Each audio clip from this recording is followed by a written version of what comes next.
నమస్కారం రచిత గారు. నమస్తే సిరి. సో చాలా వరకు ఈ మధ్య కాలంలో ఎక్కువగా విడిపోవడానికి ఒక రిలేషన్షిప్లో మనం వెళ్ళాము అంటే చిన్న చిన్న కారణాలతోటి విడిపోతున్నారు. అందులో మెయిన్ రీజన్ కోపంతో వాళ్ళకి ఆ మూమెంట్ని ఎలా హ్యాండిల్ చేయక విడిపోయిన సందర్భాలు చాలా ఉన్నాయి. ఇలా రిలేషన్షిప్లో కోపం వచ్చినప్పుడు ఎలా హ్యాండిల్ చేయొచ్చు అంటారు? తాకట్టులో ఉన్న బంగారాన్ని విడిపించి ఆ రోజు ఆన్లైన్ రేటుకే మేము కొంటాం. Sharma gold company. Reasons, the question from you is a reason. దాంట్లో రకరకాల రీజన్స్ ఉంటాయి. బికాస్ ఆఫ్ పొసెసివ్నెస్ ఉండొచ్చు, లేకపోతే ఇట్లా ఉండొచ్చు, lack of understanding. But major issue ఏంటి అంటే కోపం. నార్మల్ కోపం, anger is always a weapon.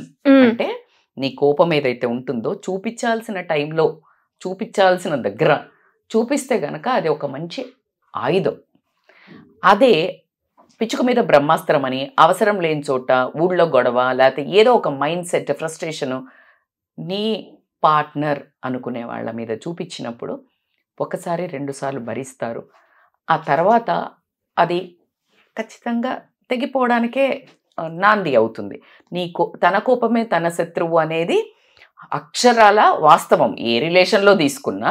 కానీ వెన్ ఇట్ కమ్స్ టు మనం మాట్లాడుకునేది, నేను ఒక కేసు చెప్తాను మీకు. బేసికల్గా అంటే మనకి రీసెంట్గా వచ్చిన సైకాలజీలో దాన్ని చెప్తూ దానికి పరిష్కారం కూడా చెప్తాం. సో ఒక అమ్మాయి అప్రోచ్ అవ్వడం జరిగింది. వాళ్ళు 3 years నుంచి లవ్లో ఉన్నారు. 5 years నుంచి లవ్లో ఉన్నారు. ఎంత ఇష్టం అంటే ఒకరికొకరికి విపరీతమైన ప్రేమ, అసలు బాగా చూసుకోవటం, మిగతా అన్నీ అద్భుతంగా నడుస్తాయి. కానీ ఒకటి లోపం ఉంది. ఏంటి అంటే అది అతని కోపం.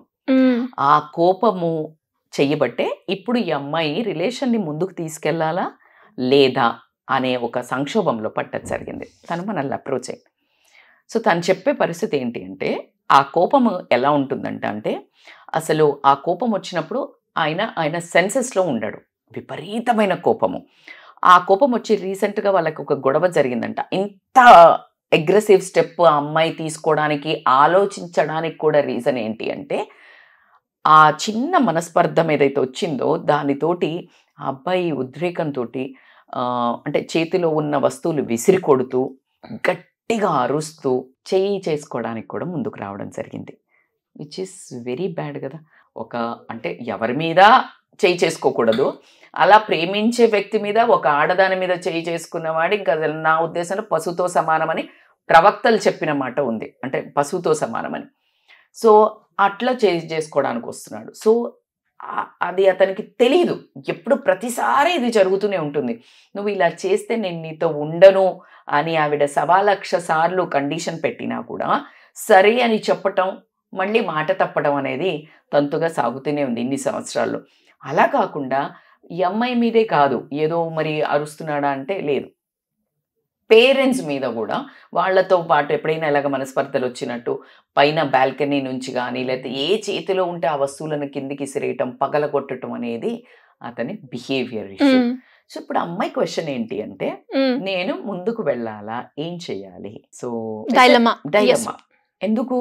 విపరీతమైన ప్రేమ ఉంది ఇద్దరి మధ్యలో, చాలా కేరింగ్ ఉంది, చాలా ప్రేమ ఉంది. కానీ ఈ సిచ్యుయేషన్ ఏదైతే ఉందో చాలా వైలెంట్గా జరుగుతుంది. అది నేను చేసుకుంటానా లేదా అనే ఒక సందిగ్ధంలో ఉన్నప్పుడే ఈ బిహేవియర్ ఉంటే, రేపు పొద్దున పెళ్ళి అయిన తర్వాత ఏదైతే వదిలేసిపోతారో అన్న భయం కూడా, అంటే పెళ్ళయ్యాక ఇంకా కొంచెం టాలరెన్స్, సాగదీసుడు ఎక్కువ ఉంటుంది, అంత ఈజీగా వదిలేసిపోరాదు. సో అలా అని ఆ అమ్మాయి క్వశ్చన్. సో సింపుల్, బేసికల్గా ఏంటంటే యాంగర్ మేనేజ్మెంట్ అనేది మళ్ళీ ఇది ఎట్లా ఉంటుందంటే సిరి, జెనెటికల్ ఉంటాయి. అంటే జెనెటికల్ ఉంటుంది, బయాలజికల్ ఇష్యూస్ అంటారు. పెంపకం అంటే వాళ్ళ తండ్రి ఆర్ తల్లి లేదు తాతలు ఎక్కడో ఒక జీడి జెనెటికల్ డిజార్డర్ ఉండొచ్చు. లేదు అంటే చుట్టుపక్కల ఏదైనా పరిస్థితులు అయి ఉండొచ్చు, లేకపోతే వాళ్ళను చాలా దబావు చేసి పెంచి ఉంచవచ్చు.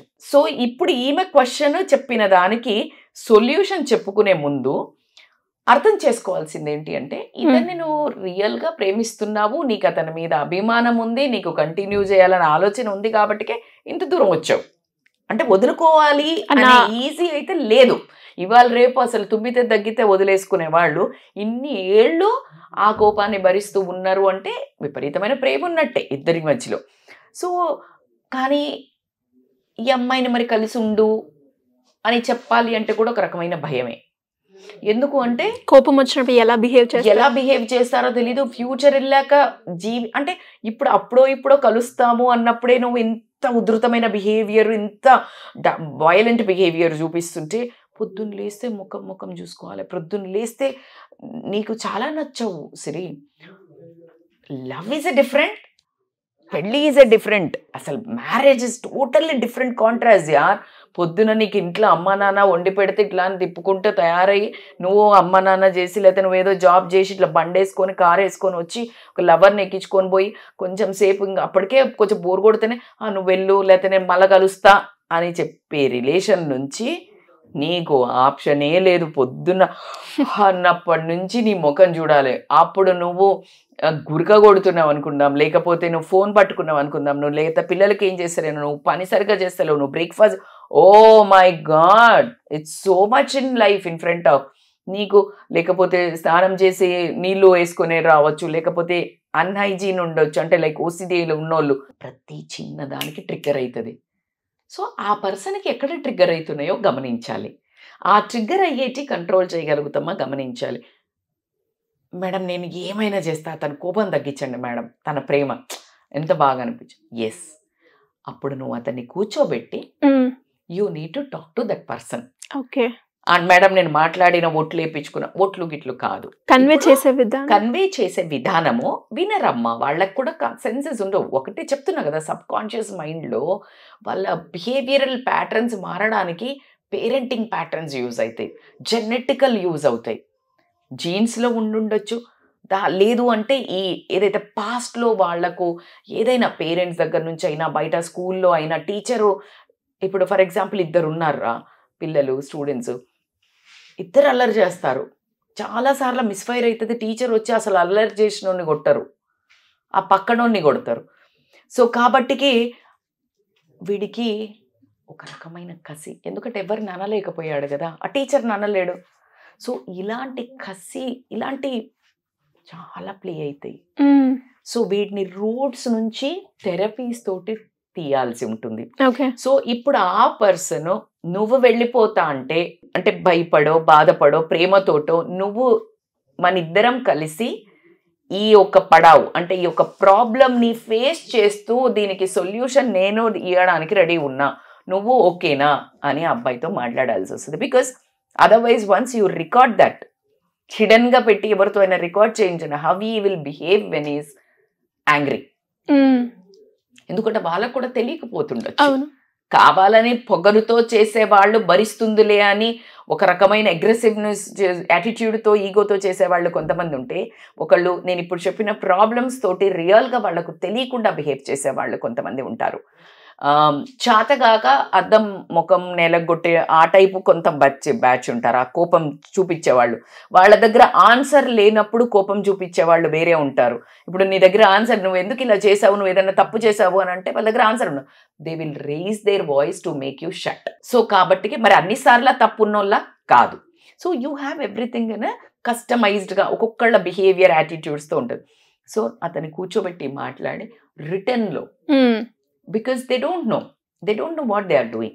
సో నేను ఇవన్నీ చేస్తాను, 1-2 సార్లు నువ్వు ఈరోజు మాట్లాడించగానే ఇవాళ నీకు ఒక ట్రీట్మెంట్ మారరు.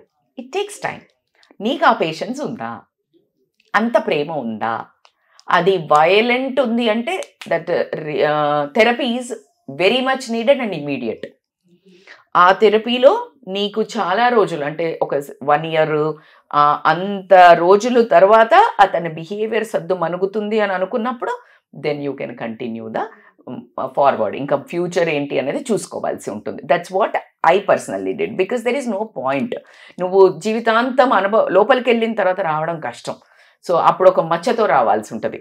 సో దాని బదులు నువ్వు వెళ్ళిపోతా అన్న భయం లేకుండా ఇప్పుడే వదులుకోవడానికి సిద్ధంగా ఉన్న వ్యక్తి మన లైఫ్లో ఉన్నా ఒకటే లేకున్నా ఒకటే.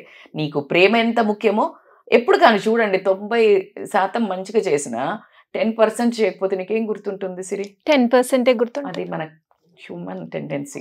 ట్రూ. సో అతను ఎంత చేసుకున్నా this violent behaviour is very dangerous. రేపు ప్రొద్దున నీ పిల్లలకు ఇంపాక్ట్ పడుతుంది.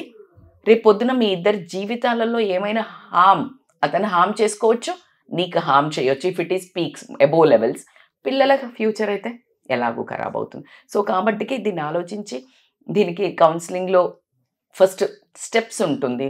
They will have a spiritual therapy ఉంటుంది, యాంగర్ మేనేజ్మెంట్ థెరపీ ఉంటుంది. దాని తర్వాత యాంగర్ మేనేజ్మెంట్లో you will have a depending upon the personality, అతని మనస్తత్వము, అతని జాబు, అతని ఫుడ్ హ్యాబిట్స్, వీటన్నిటితోటి థెరపీ ఉండడం జరుగుతుంది యాంగర్ మేనేజ్మెంట్కి. సో కాబట్టి ప్రతి దానికి ఒక సొల్యూషన్ అంటూ ఎప్పుడు when there is a will there is a way. So దాంట్లో ఎటువంటి డౌట్ లేదు, మనసు ఉంటే మార్గం ఉంటుంది. ఎంత నిజమైన స్టేట్మెంటో. ఖచ్చితంగా అతనికి గనక ఈ అమ్మాయి మీద అంతే ప్రేమ ఉంటే గనక ఖచ్చితంగా తీసుకువస్తే ఖచ్చితంగా క్లియర్ రావడం జరిగింది. అండ్ బ్యూటీ ఏంటంటే వాళ్ళు వచ్చిన తర్వాత వాళ్ళకి ఎవరికైతే మనం ట్రీట్మెంట్ చేశామో చాలా మెరుగుపడుతూ యాంగర్ లెవెల్స్ తగ్గటము, ఆ తర్వాత వాళ్ళ ఫ్యూచర్ రిలేషన్ కొనసాగిస్తాము అని ముందుకు వెళ్ళటం అనేది ఒక మంచి ఎగ్జాంపుల్ నా లైఫ్లో కూడా. ఎందుకంటే యూ ఫీల్ సో గుడ్ కదా, అంతే. బ్రేకప్ అయిన దానికంటే when you make somebody patchup అన్నప్పుడు you will feel so proud and happy. And I very grateful to God that మనం ఆ సెన్స్లో వాళ్ళని ట్రీట్ చేయాలి అని మనకి కోర్సెస్ రావడము ఇలాంటివన్నీ జరగటం కూడా. సో కాబట్టి ప్రతి ఒక్క దానికి పరిష్కారం అయితే ఉంది, నువ్వు చేస్తా అని వచ్చినప్పుడు మాత్రం. ఇలా ఎవరైనా కూడా నా బిహేవియర్లో ఇది లోపం ఉంది, నాకు కోపం ఎక్కువ ఉంది, నేను ఇది తట్టుకోలేకపోతున్నా, యాక్సెప్టెన్స్ లెవెల్స్ నాకు లేవు, ఇలా రకరకాల కండిషన్స్తో ఎవరైనా కూడా ఫ్యామిలీ పరంగా కావచ్చు, రిలేషన్షిప్లో కావచ్చు, మమ్మల్ని అప్రోచ్ అయ్యే ఛాన్స్ ఉంది అంటే ఏ రకంగా అప్రోచ్ అయ్యే ఛాన్స్? ఎస్, కరెక్ట్ క్వశ్చన్ సిరి. ఎమోషన్ హ్యాండ్లింగ్ అంటారు దీన్ని. ఎమోషన్స్ని హ్యాండిల్ చేసుకోవటం. కొంతమందికి ఇట్లా ఏమన్నా అనగానే దుఃఖం కట్టలు తెంపుకొని పోయి కళ్ళు ఎర్రగా ఎవరికి ఏడుస్తుంటారు. అవును, అంటే they can't handle that crying emotion. కొంతమంది అసలు విపరీతంగా నవ్వుతారు చూడు, అసలు పడి గట్టిగా నవ్వుతుంటారు. దే లుక్ సో సింపుల్, ఎంతో స్వీట్, కానీ they can't control that laugh. ఏదైనా కంట్రోల్డ్ మేడం, అది ప్రతిదానికి కంట్రోల్ ఉండాలంటే ఎస్, నవ్వు కంట్రోల్ ఉండమని కాదు. ఇఫ్ ఇట్ ఈస్ రియల్లీ కొంచెం ఎంబారెసింగ్ చేస్తుంది అన్నప్పుడు కంట్రోల్. కోపం వర్ణిస్తా. అండ్ బాధ కూడా, బాధని ఎమోషన్ని హ్యాండిల్ చేసుకోలేదు, దుఃఖాన్ని, then they go for suicides. So this emotional handling is a very very big important course, technique. కష్టమా కానే కాదు, ఎందుకంటే నువ్వు ఎమోషన్స్ని ఏదైతే చేస్తున్నావో దాన్ని చేసుకుంటూ పోతున్నావు రిపీటెడ్గా. సో నువ్వు అట్లా కాదంలోకి పోతున్నావు. ఒక్కసారి నీకు ఒక రోప్ దొరికింది, ఒక నిచ్చెన దొరికింది, you will come out of that. Same exactly ఈ కోపం కూడా when you have that emotional control అనేది కనుక చేసుకోగలిగితే కనుక దానికి నీకు స్వతహాగా లేదు, because of all these past issues. So ఖచ్చితంగా దే విల్ హ్యావ్ ఏ, అంటే ప్రశాంతంగా ఆలోచించుకొని నిర్ణయం ఏంటంటే వాళ్ళు రావడమే. వస్తే కనుక they will have a solution. ఖచ్చితంగా we can deal if they call on a scrolling number. Thank you Rachita గారు, thank you so much. Thank you so much Siri.